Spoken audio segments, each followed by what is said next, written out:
Welcome to Burnout, Business and Body, the podcast that inspires you to take care of yourself and your life in 3 powerful ways. Hi, I'm Nicole, your burnout coach, helping you ditch exhaustion and reclaim balance in your life. I'm Belinda, your business coach, here to show you how to build a business that supports your life instead of consuming it.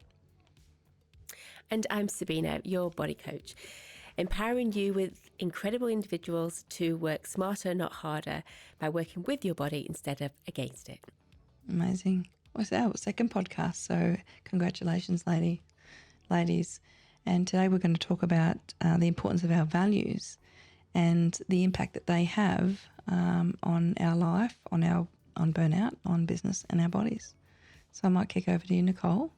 Talk to us about your values and the importance of them in managing burnout. Yeah, well, burnout, not being aligned with our values is the fastest way of burning out because we're not honoring ourselves, we're dismissing ourselves, and we're going against everything that we might believe in. So actually knowing what our values are and then aligning ourselves that every action that we do and choice that we make happens to align with those values keeps us going on a flow state trajectory where you're continuing to honor yourself and you're never dismissing yourself. So for me, my big values are, and not in particular order, but definitely family and friends. I love my business and my clients and the work that I get to do. That's really high on my list. And the way then I experience all of those, and my absolute biggest is trust and authenticity and love. Love, because if I don't have the trust and know that you guys are, or anyone around me is giving me that authentic self, then I won't be able to trust that moving forward, and it leaves that shade of doubt. And so, yeah, it's really important that, but for me to receive that, I feel that it's kind of my duty to show up in the world that I can be that trustworthy person, that I'm honoring my value, but I'm also actioning my value to others. So, so that's one of my really important ones. Wow. Yeah, and I heard a beautiful story, and I'll have to get back to you on who it was from, but it was a podcast I was listening to, someone, and this podcast was one of the ways of honoring ourselves is not actually telling those little white lies, like those little white lies that we think are fine and have no damage or no repercussions, because sometimes we're saying them as a form of trying not to hurt someone, or not letting someone down, or whatever it is. But by saying that little white lie, like that simple thing of, you might meet someone, bump into a friend, your lives just don't connect anymore, and you turn around and go, oh, let's catch up sometime. And how many of us constantly sort of say that kind of thing? And I had listened to this particular podcast, and I heard that and I went, oh my goodness. And then the very next day I had the experience of it, and I bumped into a friend, and I love her. There's no problems, there's no issues, but our lives just do not match up anymore. And I said to her as we were leaving, it'd be really good to catch up. And I meant that, but she turned around and said, it was really good to see you. And I went, oh, wow, that's what I should have said. Yeah, it was really good to see you, without making promises that I'm actually not going to live up to. So, I've started actioning a lot of that into my own life, because there's that element there that flows in on that trust. I love it. Trust is absolutely one of my highest values. And arguably, I've certainly had this conversation with many people, I believe that trust is the foundation of any healthy relationship. And just let that sit for a minute. Any healthy relationship. If you can think about someone right now that you trust, do you feel safe with them? Yep. Yeah. Yeah. Yeah. Yeah. It is. So that safety, particularly at work, is so important. And leaders need to be trustworthy, trusted, give trust, and receive trust. My Yes. favourite book is The Speed of Trust by Stephen Covey, and he talks a lot. There's a lot of material online about what he talks about. We've got to give trust as leaders and receive trust. But living that value, when you walk into the workplace and you know someone's got your back, even if it's your team and you're the leader, it feels good. It feels safe, and that that safety at work is really great. When we're in this circle right here and we're trusted and we know we've got each other's back, it feels safe. It feels good. You kind of feel, for me, I feel quite invincible. And that even happens at home with my husband, and he backs my decisions, and he trusts me. And because he does, he makes me feel like some sort of superhero, with a superpower when people are like that and when you're in a friend circle. But trust is so, so important. And I do see leaders sometimes not trusting in themselves, but building the trust with their team, giving and receiving trust. You've got to be able to lean in and trust them. And when you can lean in and trust them more and you show them that trust and they feel safer at work, unbelievable results. Productivity improves, so many things happen. But for me, trust is my absolute number one. And I would take it over most things, because I think sometimes this could be controversial when the love is gone. They're in a marriage and the trust is there. The trust is what's going to drive things forward. Yeah. So I think it's really, really valuable to me in business. And also just retouching on that safety issue, that's the burnout crux, because when we don't feel safe, we're still always chasing. And the stress of chasing is what ends up you winding down, because if you're feeling safe, you don't need to stress. You tend to stay on the course. So, yeah, safety is number one, what everyone desires the most and needs before you can move forward in everything. So, yeah. Yeah. I love it. What about you, Sabina? One of my, I've got so many values, but health. I spend so much time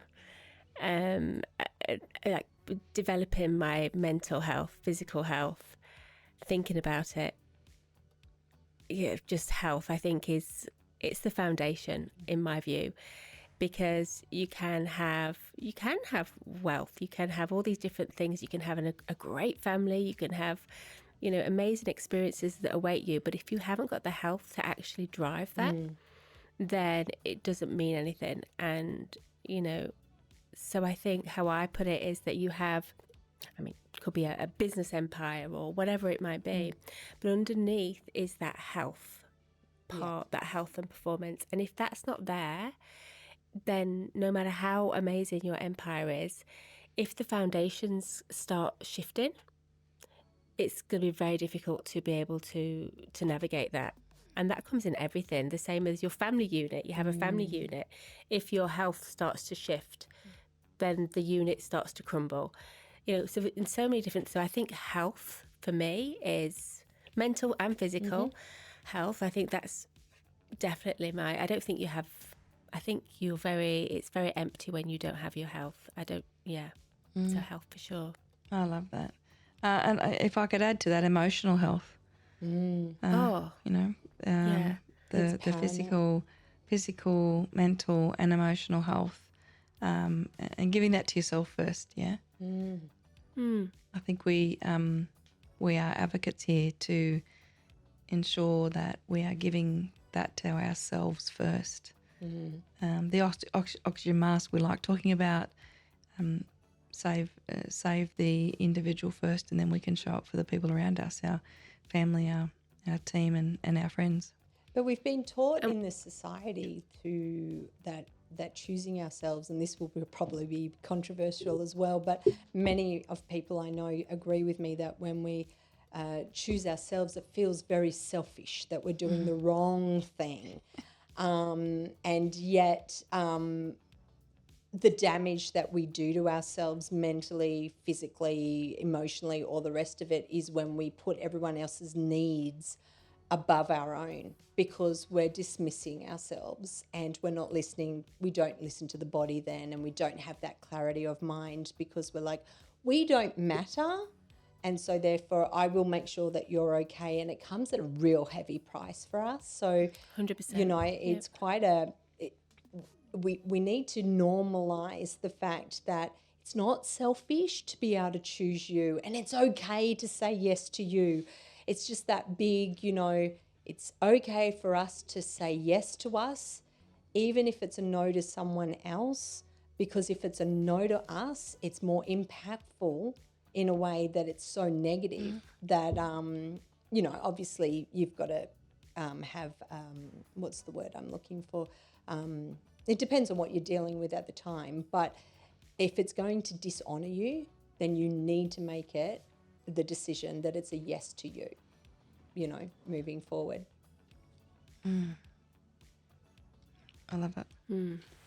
Yeah, and I think as mums as well, I definitely, when I first became a mum, grappled with the idea of indulging in myself, spending money on myself. Like, I was like, oh, I'm great at spending money on myself now. My husband. Well done. But I think, yeah, just putting ourselves, I think really it has to change, to be honest. Because also is from a longevity point of view for our kids, right? If we're all mums. When our kids see that we actually put ourselves first, then when they get older, they will model the same kind of behaviour. Is that, you know, they're going to have trials and tribulations as they get older. They'll have challenges, probably more so than what we have right now, which, you know. Yeah. And if we've set them up to actually put your oxygen mask on first, to, you know, take care of yourself first, then I think that is something that can be so powerful in helping change a generation. And so modelling it and actually putting yourself first, it's not selfish, it's actually preservation of the family, really. Yeah. But yeah, even just like I was listening to a motivational speaker today, and I forgot what his name is. He's a martial artist, but he was saying, just be unapologetic about choosing you. And even that, as having that as a mantra. I gave it to someone today. Unapologetically, I choose me. Unapologetically, I choose me. And it's like, we should apologise for, oh no, I don't. But no. No. Yeah. You know, especially when you're choosing yourself for the right reasons. You know, you're not. It's not about being selfish. It's about honouring who you are as a person, your values, and that's why it's very, very important to have those values there, because when you don't have them and you don't know what they are, you're not living in that alignment. It comes back to, you don't make the choices correctly for yourself and your family at that point, you know. Yeah. So, Healthy boundaries. It's Healthy boundaries. Can I be a little bit businessy here in talking about being a mum? But if I do a business unpack with a client and we talk about their business values, 2-page document, probably takes us 3 or 4 hours to work it out. And, you know, we come up with this, you know, these true sayings that they read them and they're like, yes, that's exactly who I am. That's my vision. That's my mission. They're my values. They're really authentic in that moment. And then we have the next conversation is when they're making decisions in business, how do they say yes or no to things? And I say this, if it's not in that document, the answer's no. Yeah. If it's in the document, yes. So when you're asked to do something or take on another task or do something else, I can align that, what the client will then say, so that's how I make decisions. I said, that's it. It all comes from your vision and values. And so if we're not leading from that vision and value area, that makes our decisions yes or no. I value authenticity. I value trust. And so if you're going to ask me to do something that could hinge my authenticity or trust, my answer is no, my boundary is there. And so I think if we tap into that personally and professionally, those core values, keep them true. That's how we answer the questions. That's how we say no. That's how we say yes to things. We stay authentic to what we believe in, then we cannot get it wrong. I just think if we all do that, that makes great decisions at work and at home, in the family, the kids, with everything. Yeah. And business owners now are saying, oh, gee, my day is so much easier because I know what I can say no to, and I know definitely what I say yes to. Yeah. Yeah. Yeah. And that So get clear on your values. Yeah. Get really clear on them. Yeah. Because it just filters through every part of your life. You know? That's it. That's your filter. Yeah, it's your filter. That's the test. That's the tester. You live your values, you're going to feel really, really supported and that personal trust. Yep. Sabina, did you have anything to add on your health value? No. I mean, no. That's good. And you know what? That is your value. You don't have anything else to say, so you're not. That was just demonstrated perfectly. Thank you. And it wasn't even planned. It's very clever. Very good. Well, our vision in this podcast is simple. Burnout, business and body aren't separate. They're connected. When you take care of all three, you don't just survive life, you thrive in it. And that's what we're here to inspire you with. So thank you.